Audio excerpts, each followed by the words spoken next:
03:42 hora de Venezuela. Distrito Capital. Caracas. Los sistemas de monitoreo del fuerte Tiuna registraron la primera anomalía a las 03:42 de la madrugada, cuando las pantallas de vigilancia del espacio aéreo caribeño comenzaron a mostrar interferencias sutiles que los operadores inicialmente atribuyeron a condiciones atmosféricas. Era miércoles, una jornada que prometía ser rutinaria en el complejo militar más importante de Venezuela, sede del Ministerio de Defensa y centro neurálgico del Comando Estratégico Nacional. Pero en menos de 18 minutos, esa rutina se convertiría en caos absoluto y la capital despertaría a una realidad que nadie había contemplado seriamente: la pérdida total de su capacidad de coordinación militar centralizada. Para comprender lo que sucedió esa madrugada, es necesario retroceder 72 horas, cuando las señales de una tormenta inminente ya eran evidentes para quienes sabían dónde mirar. El lunes anterior, la embajada estadounidense en Caracas había reducido drásticamente su personal, evacuando familias de diplomáticos bajo el pretexto de medidas de precaución rutinarias. Simultáneamente, satélites de observación comerciales detectaron movimientos inusuales de portaaviones en el Caribe Oriental, aunque ningún gobierno confirmó despliegues específicos. En Bogotá, analistas colombianos notaron un incremento en vuelos de reconocimiento que partían desde bases en su territorio, aunque oficialmente se trataba de ejercicios de entrenamiento bilateral. Las piezas del tablero se estaban moviendo, pero la partida aún no había comenzado. El martes, apenas 24 horas antes del evento, Venezuela convocó a una sesión extraordinaria del Consejo de Defensa Nacional. Fuentes cercanas al gobierno mencionaron evaluaciones de amenazas externas, sin proporcionar detalles. Esa misma tarde, el presidente venezolano apareció brevemente en televisión nacional para afirmar que el país estaba preparado para defender su soberanía contra cualquier agresión imperialista. Fueron declaraciones que muchos interpretaron como retórica habitual, pero que en retrospectiva sonaban como preparación psicológica para lo inevitable. En las calles de Caracas, sin embargo, la vida continuaba con normalidad. Los mercados abrían, el tráfico fluía, las familias cenaban sin sospechar que en cuestión de horas la ciudad perdería algo fundamental: la voz de su comando militar. El fuerte Tiuna no es simplemente un complejo militar más. Ubicado en el corazón de Caracas, alberga el Estado Mayor Conjunto de las Fuerzas Armadas, los sistemas de comunicaciones estratégicas que conectan todas las unidades militares del país y los centros de decisión donde se coordinan operaciones de defensa nacional. Destruir o neutralizar este nodo equivale a decapitar la estructura de mando venezolana, dejando unidades dispersas, sin dirección centralizada, incapaces de coordinar respuestas coherentes ante amenazas. Es el equivalente a cortar los nervios que conectan el cerebro con el cuerpo. Los músculos aún funcionan, pero no reciben instrucciones coordinadas. Durante décadas, la planificación defensiva venezolana había contemplado escenarios de ataque, pero la mayoría de los análisis asumían advertencias previas, tiempos de reacción medibles en horas y la posibilidad de dispersar el mando hacia centros alternativos. Nadie había calibrado adecuadamente la velocidad de una acción moderna, ejecutada con precisión quirúrgica. A las 03:51, 9 minutos después de las primeras interferencias, los radares de vigilancia venezolanos dejaron de funcionar correctamente. No se apagaron de manera abrupta, lo cual habría generado alertas inmediatas, sino que comenzaron a mostrar datos erráticos. Contactos fantasma que aparecían y desaparecían, lecturas de altitud que no tenían sentido, vectores de movimiento imposibles. Los operadores sentados frente a pantallas que mostraban un espacio aéreo aparentemente caótico iniciaron protocolos de diagnóstico asumiendo fallos técnicos. Algunos sugirieron reiniciar sistemas. Otros propusieron cambiar a radares de respaldo. La confusión consumió minutos preciosos, mientras la causa real de las anomalías permanecía invisible. Guerra electrónica avanzada que saturaba sensores. distorsionaba señales y creaba un velo sobre el Caribe que ocultaba lo que realmente se aproximaba. En ese mismo momento, a 140 kilómetros al norte de Caracas, una aeronave que ningún radar venezolano podía ver con claridad completaba su aproximación final. No hubo rugido de motores que alertara a poblaciones costeras, ni estelas de condensación que dibujaran líneas en el cielo nocturno. Solo el silencio de tecnología diseñada para ser invisible, portando munición guiada con precisión milimétrica hacia coordenadas que habían sido verificadas y reverificadas durante días de planificación. Las armas no eran masivas ni diseñadas para causar destrucción amplia. Eran penetradoras, capaces de atravesar estructuras reforzadas y detonar en puntos específicos para maximizar daño a sistemas electrónicos, servidores y centros de comunicación, mientras minimizaban víctimas humanas directas. La estrategia no era masacre, sino parálisis. A las 3:58, el primer impacto sacudió el edificio principal del Ministerio de Defensa en el fuerte Tiuna. No fue una explosión espectacular visible desde kilómetros de distancia. Fue un golpe concentrado que penetró 6 pisos de concreto reforzado antes de detonar en el corazón del centro de comunicaciones estratégicas. La detonación, aunque contenida, fue devastadora en su precisión. Servidores que mantenían enlaces encriptados con bases militares en todo el país se desintegraron instantáneamente. Sistemas de respaldo ubicados en salas adyacentes fueron alcanzados por la onda de choque y fragmentación interna. Cables de fibra óptica que transportaban datos críticos se cortaron en docenas de puntos simultáneos, en fracciones de segundo. Venezuela perdió la capacidad de comunicarse de manera segura con sus fuerzas dispersas. Oficiales que intentaban coordinar respuestas encontraron líneas muertas, pantallas apagadas, radios silenciosas. Después, llegó el segundo impacto dirigido a un edificio anexo que albergaba los sistemas de radar de control y vigilancia centralizada. Esta vez la detonación ocurrió en niveles superiores, colapsando antenas y destruyendo equipos de procesamiento de señales. Los operadores, que momentos antes intentaban diagnosticar interferencias, ahora corrían por pasillos llenos de polvo y escombros, sin comprender completamente qué había sucedido.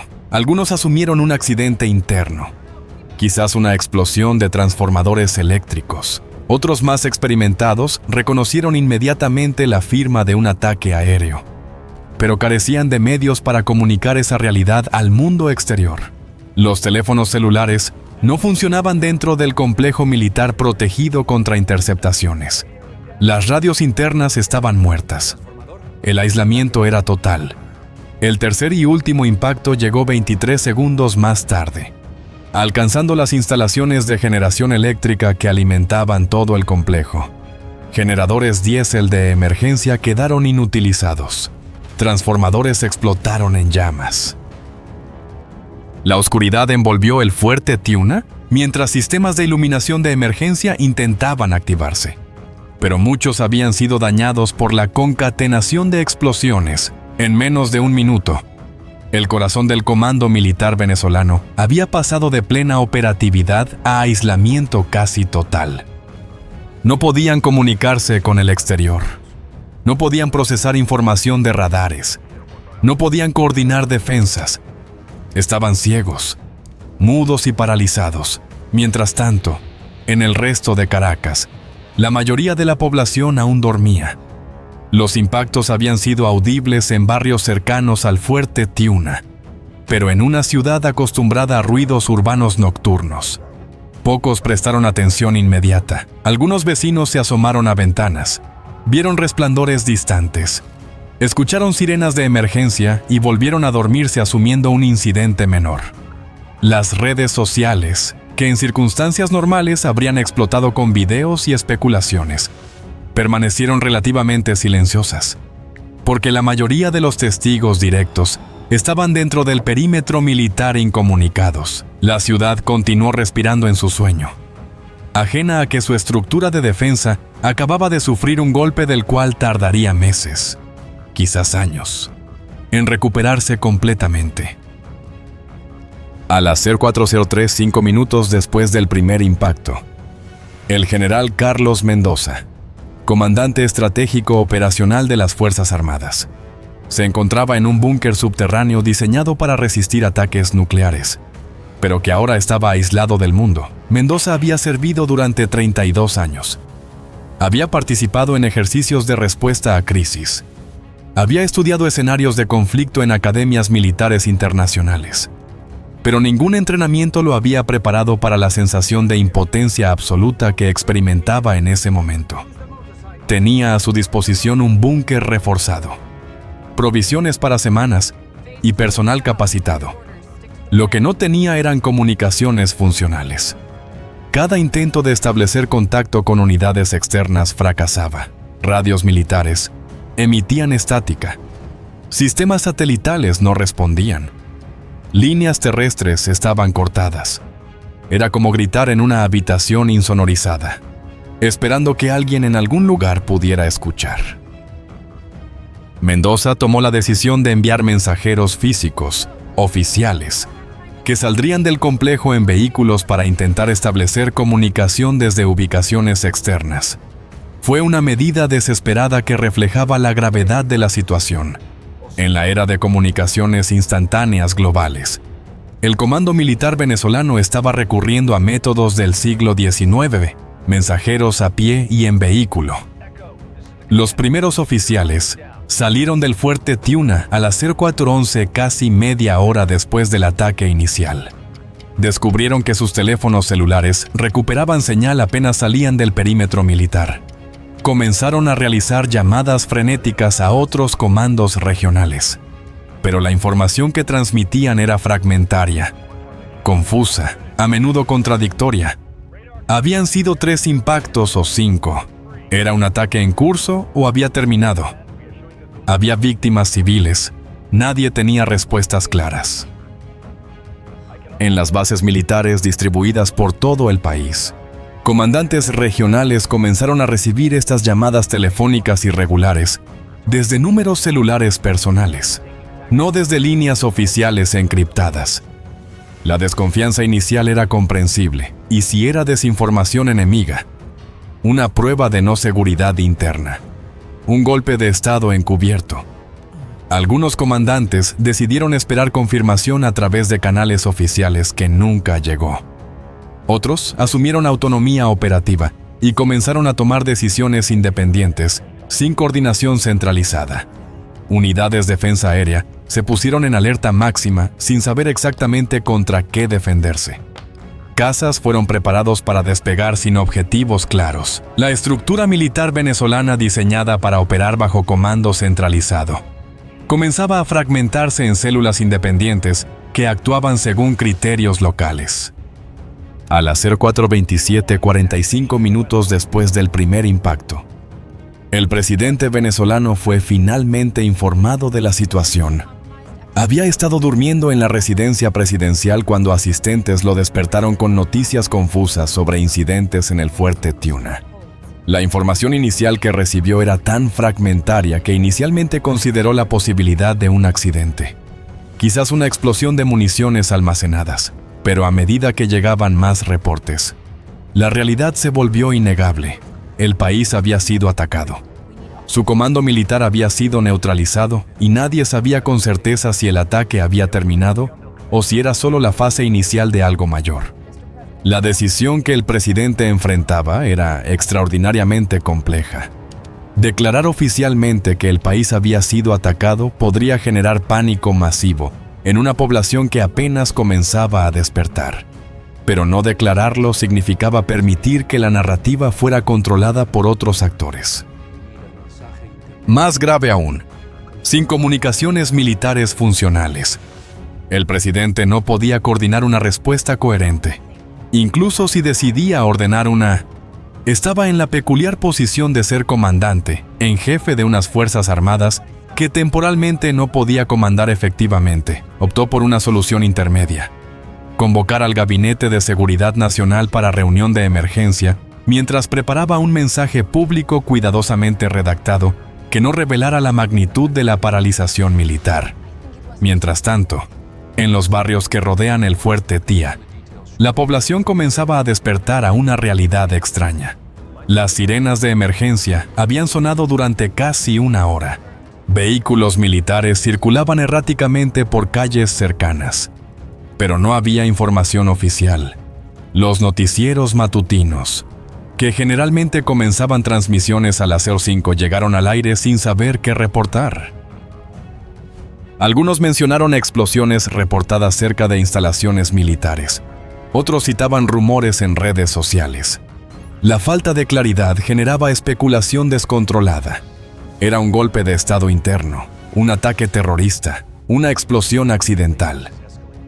La ausencia de declaraciones gubernamentales durante esa primera hora crucial permitió que narrativas múltiples se propagaran sin verificación. A las 05:14, casi hora y media después del ataque, comenzaron a circular en redes sociales las primeras imágenes claras de los daños. Vecinos con teléfonos celulares habían fotografiado columnas de humo elevándose desde el fuerte Tiuna. Algunos videos mostraban personal militar evacuando edificios dañados. Las imágenes eran limitadas porque el acceso estaba restringido, pero eran suficientes para confirmar que algo significativo había ocurrido. Los hashtags comenzaron a trepar en tendencias locales. Caracas bajo ataque. Las fuerte Tiuna que pasa en Venezuela. La demanda de información oficial crecía exponencialmente, pero el gobierno aún no estaba preparado para proporcionar respuestas. En los cuarteles de bomberos más cercanos, las unidades de respuesta a emergencias se enfrentaban con fusión propia.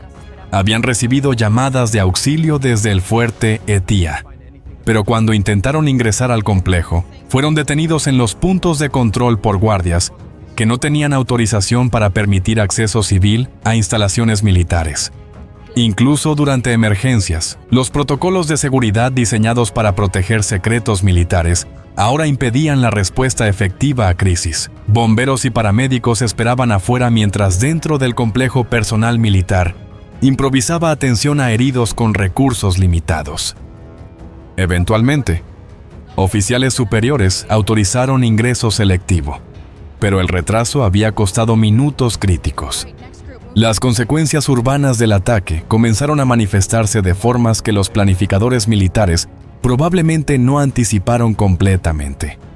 El fuerte Tiuna no solo albergaba instalaciones militares, también funcionaba como nodo de comunicaciones para servicios civiles críticos, sistemas de coordinación de respuesta a emergencias, que compartían infraestructura con redes militares, comenzaron a fallar. Ambulancias que dependían de despachos centralizados operaban con dificultad. La policía de Caracas descubrió que sus radios experimentaban interferencias inusuales, probablemente efectos residuales de la guerra electrónica que había precedido al ataque. La ciudad despertaba a descubrir que su capacidad de coordinación civil también había sido degradada como daño colateral.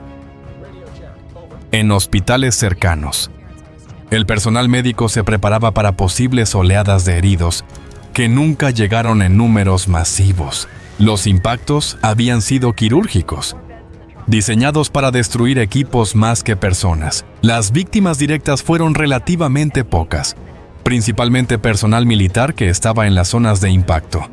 Pero los heridos presentaban lesiones complejas, traumatismo por explosión, quemaduras, fracturas por colapsos estructurales. Los médicos trabajaban con la tensión adicional de no saber si más ataques estaban en camino, si debían prepararse para emergencias masivas, si evacuar pacientes existentes por precaución. A las 5:47, el presidente venezolano finalmente apareció en televisión nacional. Su mensaje fue breve y cuidadosamente equilibrado. Confirmó que instalaciones militares habían sido objeto de agresión externa, sin especificar el autor. Aseguró a la población que las Fuerzas Armadas estaban en completo control de la situación nacional. Instó a la calma y prometió información adicional a medida que se desarrollaran investigaciones. Lo que no mencionó, porque no podía sin revelar debilidad crítica. Era que el comando militar estaba fragmentado, que las comunicaciones estaban rotas, que la coordinación centralizada estaba paralizada. El mensaje logró su objetivo inmediato de reducir pánico, pero dejó preguntas fundamentales sin respuesta. Las reacciones internacionales comenzaron a llegar antes del mediodía. La Casa Blanca emitió una declaración escueta afirmando que estaba monitoreando la situación en Venezuela, sin confirmar ni negar involucramiento estadounidense. Rusia y China expresaron preocupación por reportes de agresión contra una nación soberana y solicitaron investigaciones internacionales. Colombia cerró temporalmente su frontera con Venezuela, citando precauciones de seguridad. Brasil convocó a reunión de emergencia de ministros de defensas regionales. La comunidad internacional se movía en el tablero diplomático, mientras en Caracas bomberos aún trabajaban extinguiendo incendios en edificios del complejo militar. En las horas siguientes, la magnitud estratégica del ataque comenzó a revelarse a través de sus efectos secundarios. Unidades militares en el interior del país reportaban problemas para recibir órdenes actualizadas. Algunos comandantes tomaron iniciativas propias. Otros esperaban instrucciones que no llegaban. La jerarquía militar, normalmente rígida y vertical, operaba ahora de manera horizontal y descentralizada por necesidad. Esta fragmentación era precisamente el objetivo del ataque. No destruir la capacidad militar venezolana en términos absolutos, sino descoordinarla hasta hacerla inefectiva para respuestas coherentes. En el ámbito económico, las consecuencias fueron inmediatas. Los mercados financieros internacionales reaccionaron con volatilidad. El precio del petróleo venezolano cayó abruptamente ante incertidumbre sobre capacidad de exportación. Inversionistas retiraron capital de activos venezolanos. La volatilidad no fue solo precio, fue confianza. Aseguradoras elevaron primas para carga que tocara puertos venezolanos. Navieras empezaron a pedir rutas alternativas y ventanas más cortas. En refinerías y terminales, supervisores no sabían si operar normal o reducir ritmo por riesgo de un segundo golpe. Las decisiones no eran técnicas, eran psicológicas. Cada jefe esperaba una llamada que no llegaba. Cada operador miraba el cielo cuando escuchaba un avión civil. En la calle, el efecto fue inmediato. Las colas en estaciones de servicio crecieron sin que hubiera escasez real en esas horas. Se movía el miedo, no el combustible. Comercios pequeños empezaron a aceptar solo efectivo. Las redes sociales llenaron el vacío informativo con capturas y mapas falsos. El gobierno trató de contenerlo con comunicados, pero su propia cadena interna seguía lenta. Ese era el punto. No destruir una ciudad. Forzar a un Estado a operar con dudas. En los ministerios, funcionarios de guardia improvisaron células de coordinación con teléfonos personales. Mensajeros en moto cruzaban la ciudad con listados impresos. Una orden tardaba 30 minutos en convertirse en acción. Las calificadoras de riesgo rebajaron evaluaciones. En Caracas, algunos comercios cerraron preventivamente ante rumores de inestabilidad. Otros experimentaron compras de pánico de personas que acumulaban provisiones por precaución. Bancos reforzaron seguridad en suales principales. La economía comenzaba a sentir ondas de choque que se propagarían durante semanas. Para la tarde, ingenieros militares habían logrado establecer comunicaciones parciales, usando sistemas satelitales comerciales y redes civiles como respaldo temporal. No era ideal desde perspectiva de seguridad, pero era funcional. El general Mendoza pudo finalmente comunicarse directamente con comandantes regionales. Aunque las conversaciones debían mantenerse genéricas por falta de encriptación robusta, la solución de emergencia tuvo un costo. Cada enlace civil abierto era una ventana para interceptación. Oficiales de señales repetían una frase hablar sin decir. Se usaban códigos simples, horarios, palabras clave, y aún así la desconfianza crecía. En algunos cuarteles, se ordenó silencio de radio por miedo a señuelos. En otros, se transmitió de más, por pánico a quedar incomunicados. Esa asimetría generó órdenes contradictorias.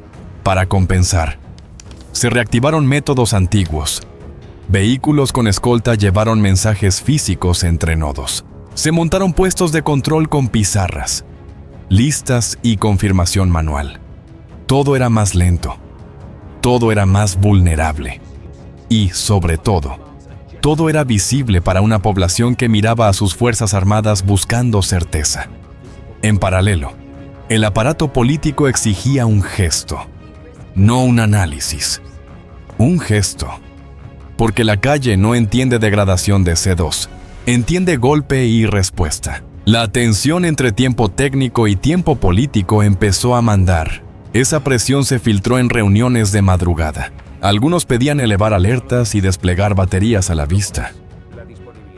Otros advertían que mover piezas sin cuadro común era invitar a errores. Nadie tenía garantías. Solo intuiciones y un reloj. Y en un sistema bajo estrés, las intuiciones suelen chocar. Las evaluaciones preliminares de daños confirmaban lo que ya sospechaban.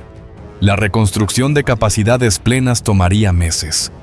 Sistemas de comunicación militar requerían reemplazo completo. Equipos de radar necesitaban importación de componentes bajo sanciones internacionales que complicaban adquisiciones. La infraestructura eléctrica del complejo requería reconstrucción extensiva.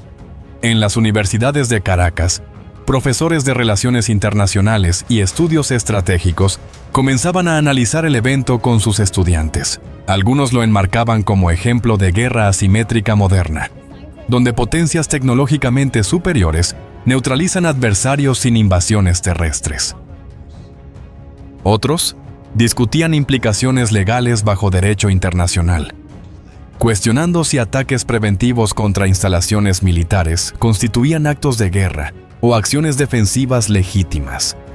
Los debates académicos, aunque teóricos, reflejaban preguntas que gobiernos también enfrentaban sin respuestas claras. En las calles, la vida comenzaba a normalizarse superficialmente para el atardecer. El tráfico fluía, aunque con mayor presencia policial y militar en puntos clave. Los comercios reabrían gradualmente. Las escuelas anunciaban clases normales para el día siguiente, pero bajo esa apariencia de normalidad, todos sabían que algo fundamental había cambiado. Venezuela había sido golpeada en su núcleo de comando militar y aún procesaba las implicaciones. La sensación colectiva era de vulnerabilidad expuesta, de certezas desafiadas, de un orden previo que ya no aplicaba. Para los analistas de inteligencia internacional que monitoreaban la situación desde capitales distantes, el ataque revelaba principios de conflicto contemporáneo. La velocidad ejecutada en minutos sin advertencia previa, la precisión, impactos quirúrgicos en objetivos específicos, la limitación, destrucción de capacidades sin escalada a guerra total, y quizás más significativamente, la negación plausible ejecutado de manera que atribución definitiva permanecía ambigua. Era guerra en la era de la ambigüedad estratégica, donde acciones militares ocurrían en zonas grises entre paz y conflicto abierto. En Moscú y Beijing, gobiernos que habían invertido en relaciones con Venezuela observaban con interés particular, no solo por solidaridad ideológica, sino porque el evento establecía precedente preocupante. Si Estados Unidos podía neutralizar comando militar de una nación sin declaración de guerra formal, sin invasión terrestre, simplemente con golpes aéreos precisos que impedía aplicar la misma táctica contra otros adversarios, las implicaciones para soberanía nacional y equilibrio de poder global eran profundas. Las respuestas que Rusia y China consideraban iban desde condenas diplomáticas hasta provisión acelerada de sistemas de defensa aérea más avanzados a aliados vulnerables. Mientras tanto, en salas de situación del Pentágono, si acaso había involucramiento estadounidense, analistas militares evaluaban resultados. Desde perspectiva táctica, el ataque habría sido éxito rotundo si fue ejecutado por fuerzas estadounidenses. Objetivos neutralizados. 0 bajas propias. Degradación significativa de capacidad adversaria. Pero desde perspectiva estratégica, las preguntas eran más complejas. ¿Qué seguía? ¿Había plan para consolidar ventaja táctica en resultado político sostenible? ¿O simplemente se había demostrado capacidad sin objetivos claros posteriores? La historia militar está llena de victorias tácticas que no se traducen en éxitos estratégicos. La operación, si esa fue su naturaleza, parecía diseñada para algo específico: romper el ritmo, no ocupar terreno, no buscar columnas de humo interminables, mostrar que el centro puede ser tocado y luego retirarse. Ese patrón tiene lógica, reduce el costo político internacional, evita una escalada automática, pero abre otra clase de riesgo: la respuesta por orgullo. En ese punto, la disuasión se vuelve frágil. Caracas debía decidir sin datos completos, responder con fuerza y arriesgar un segundo golpe. Contenerse y parecer débil ante su propia base interna. Cada opción tenía un precio. La misma falta de cuadro común que el ataque buscaba generar también degradaba la calidad de la decisión. Esa es la ventaja real de un corte de mando.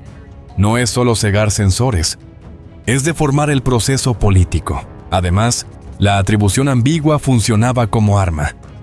Sin autor confirmado, cualquier represalia podía caer sobre el objetivo equivocado. Y eso era exactamente lo que advertían algunos asesores: un error de identificación puede convertir una crisis controlable en un conflicto abierto. Mientras tanto, actores externos leían el mensaje. Aliados pedían calma en público y garantías en privado. Rivales tomaban notas. En la región, la pregunta dejó de ser quién golpeó y pasó a ser quién puede ser golpeado mañana. En Caracas, mientras caía la noche del primer día, el fuerte Tiuna permanecía parcialmente iluminado por generadores temporales. Equipos de trabajo laboraban bajo reflectores portátiles, evaluando daños estructurales, retirando escombros, estableciendo centros de comando temporales en edificios intactos. El general Mendoza había establecido un puesto de comando alternativo en instalación menos afectada, desde donde intentaba reconstruir imagen operacional de las Fuerzas Armadas. Lentamente, comunicaciones se restablecían. Reportes llegaban de unidades dispersas. Inventarios de capacidades se actualizaban. Pero todos sabían que la reconstrucción completa tomaría mucho más que días o semanas. Para las familias de personal militar que trabajaba en el fuerte Tía, el día había sido de angustia extrema. Durante horas después del ataque no pudieron obtener información sobre seres queridos que trabajaban dentro del complejo. Las líneas telefónicas estaban saturadas. Las listas de víctimas no se publicaban inmediatamente por razones de seguridad operacional. Algunos familiares se congregaron en las afueras del perímetro militar, esperando noticias. Eventualmente, el ministerio estableció centro de información para familiares. Pero el proceso fue lento y doloroso. Cada confirmación de supervivencia traía alivio. Cada noticia de heridos generaba nueva angustia. Los medios de comunicación venezolanos enfrentaban dilemas propios. ¿Cuánto reportar sin comprometer seguridad nacional? ¿Cómo verificar información cuando fuentes oficiales proporcionaban datos limitados? ¿Debían amplificar versiones oficiales o investigar independientemente con riesgo de revelar información sensible?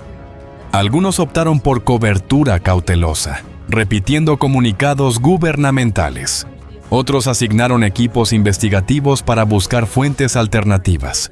El periodismo, en tiempos de crisis nacional, siempre balancea responsabilidad pública con seguridad colectiva. En las semanas siguientes, Venezuela comenzó la reconstrucción lenta y costosa. Equipos de ingeniería militar trabajaban turnos extendidos reparando infraestructura. Proveedores internacionales eran contactados para adquirir componentes de reemplazo, aunque sanciones complicaban transacciones. Aliados como Rusia y China ofrecieron asistencia técnica y equipamiento, aprovechando la oportunidad para profundizar influencia. Irán envió a especialistas en guerra electrónica para ayudar a reforzar defensas contra futuros ataques similares. Pero más allá de reconstrucción física, Venezuela enfrentaba reconstrucción conceptual de su doctrina de defensa. Los supuestos previos habían sido desafiados.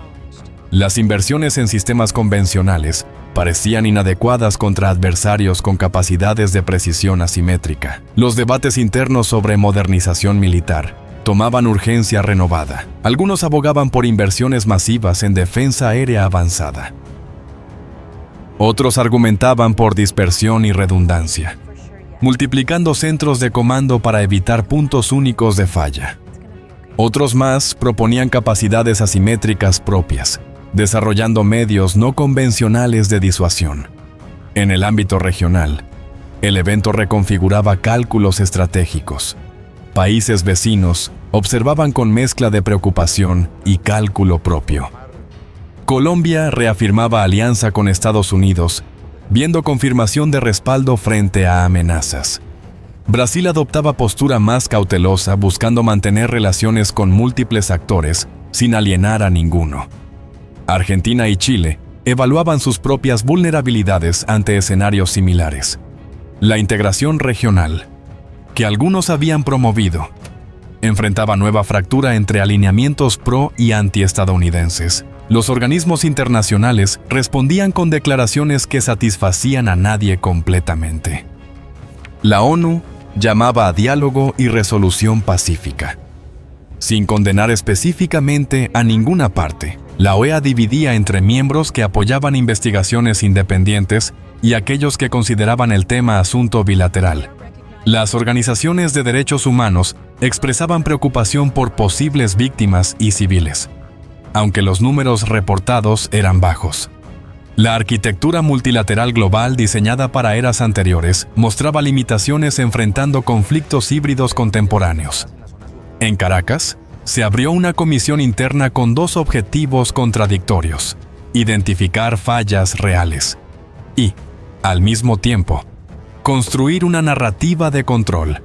Se revisaron turnos, bitácoras, procedimientos de alerta. Se buscaron culpables técnicos. Algunos mandos medios fueron relevados para mostrar acción. Pero el problema central no era un individuo, era un modelo con un punto único de falla. En el exterior, el caso se volvió expediente. Abogados debatían si un corte de mando sin invasión era uso de la fuerza a plena escala o un acto encubierto dentro de la zona gris. Bancos endurecieron cumplimiento. Proveedores elevaron precios por riesgo. Y en mercados energéticos, cada titular sobre Venezuela encarecía financiamiento. La política internacional no disparó misiles, disparó restricciones. Con el paso de las semanas, la población no recordaba siglas, recordaba sensaciones, silencio en líneas, sirenas en la noche. La duda. Esa memoria es combustible, puede calmar o puede encender. Y también es un dato para cualquier actor externo cuando una sociedad percibe vulnerabilidad. Aumenta la demanda de mano dura en ese clima. Decisiones rápidas sustituyen deliberación. Ahí nace la escalada. No en el aire, en el cálculo humano. Por eso, incluso meses después, el incidente seguía respirando en la política. Meses después, analistas seguían debatiendo lecciones del evento. Para defensores de superioridad tecnológica militar, confirmaba valor de inversión en capacidades de precisión. Para críticos de intervenciones extranjeras, demostraba peligros de unilateralismo militar. Para teóricos de relaciones internacionales, ilustraba erosión de normas que habían gobernado conflictos interestatales durante décadas. Para la población de Caracas, que vivió aquellas horas de incertidumbre, permanecía como recordatorio de vulnerabilidad en mundo interconectado, donde distancias se colapsan y seguridad es concepto cada vez más elusivo. Fuerte Tiuna eventualmente fue reconstruido con mejoras que incorporaban lecciones aprendidas, sistemas redundantes, dispersión geográfica de capacidades críticas, protección reforzada de infraestructura clave. Pero todos sabían que la próxima generación de amenazas sería diferente. requiriendo adaptaciones que hoy apenas se podían imaginar. La carrera entre espada y escudo continuaba antigua como la guerra misma, pero acelerada por tecnología que avanzaba exponencialmente.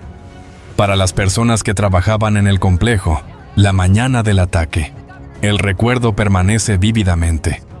Momento de confusión cuando pantallas mostraron datos inexplicables, el impacto que sacudió edificios, la oscuridad súbita cuando electricidad falló, la incertidumbre sobre qué hacer, dónde ir, cómo responder.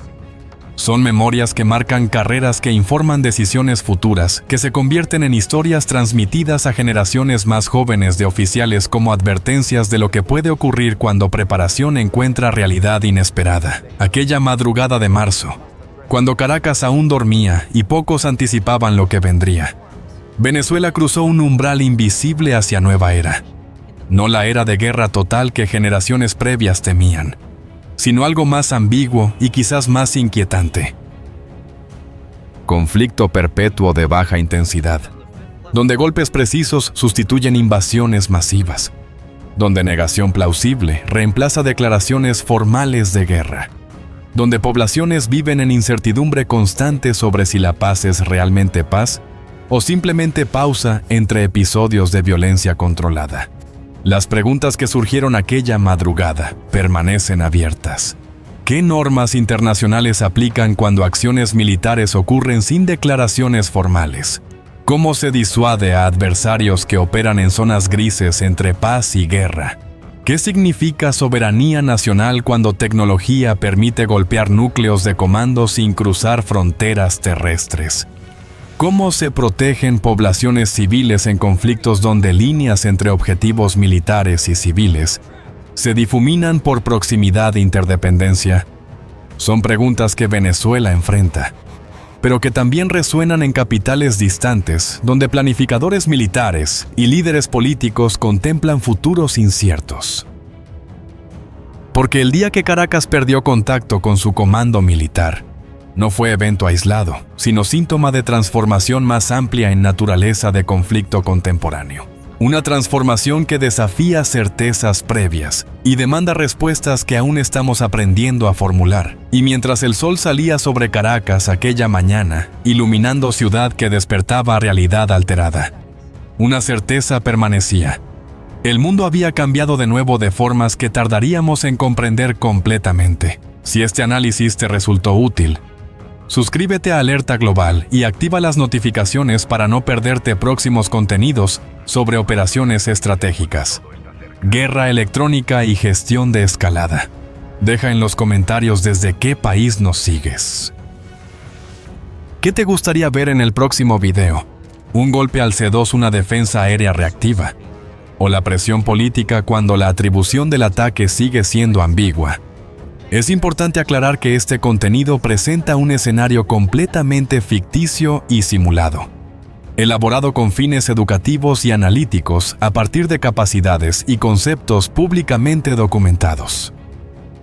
Las secuencias visuales y narrativas pueden incluir recursos generados por inteligencia artificial. Este análisis no describe hechos reales, ni representa posiciones oficiales de ningún país, gobierno o institución militar.